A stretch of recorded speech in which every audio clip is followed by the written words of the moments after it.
Anin Bourgeau, Achae Minagishan Nogum, Lorraine Dishnikaz. Welcome to the National Indigenous Residential School Museum of Canada. We're located on the Kishkimakwa Urban Reserve, which is part of Long Plain First Nation, and I welcome you all to the museum. Chimigwich. Thank you, Lorraine, for your welcome and your work. The vision of the museum is to turn a place of harm into a place where people can learn and share and heal and move forward with a greater understanding of the forces that shaped and forever changed multiple generations of First Nations people. The voices of survivors informed the calls to action of the TRC, a clarion call to the church and society to work collaboratively to advance reconciliation. By no means exhaustive, I am pleased to offer stories of the range of ways the church is walking this path. The Truth and Reconciliation Task Group of Mennonite Church, British Columbia, is responding to the truth that Christian denominations have lived and flourished on this land without consideration of Indigenous communities.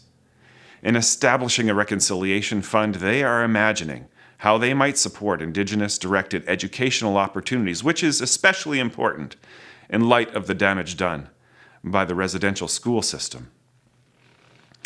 MC Manitoba's Coalition for Indigenous Solidarity welcomed the support from across Canada in lifting up the call to search the landfill.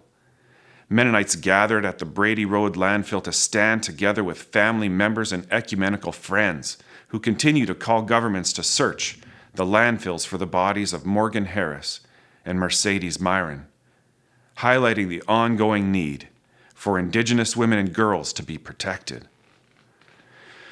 The Jubilee Fund of Mennonite Central Committee and Mennonite Church Canada offered grants to Indigenous efforts within Mennonite Church Eastern Canada last year.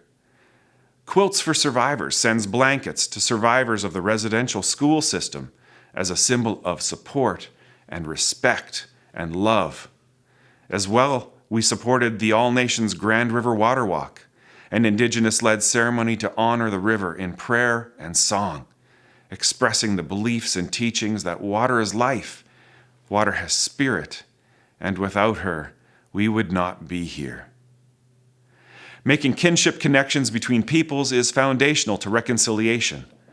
The Muskeg Lake Cree Nation partners with MC Saskatchewan's Walking the Path for a shared time of music and community building and a shared meal. This is called Singing in the Arbor.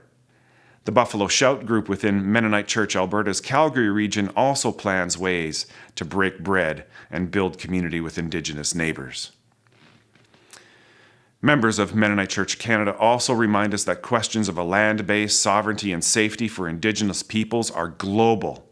The Mennonite Palestine-Israel Network has been organizing responses to the sorrowful loss of life and war that has brought new levels of trauma to that region.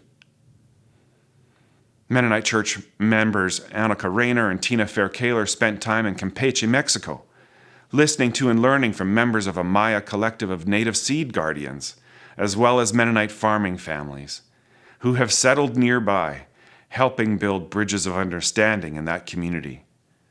All of these efforts continue, and so much more, as we live into God's invitation in Isaiah 58 to loose the chains of injustice and become repairers of broken walls.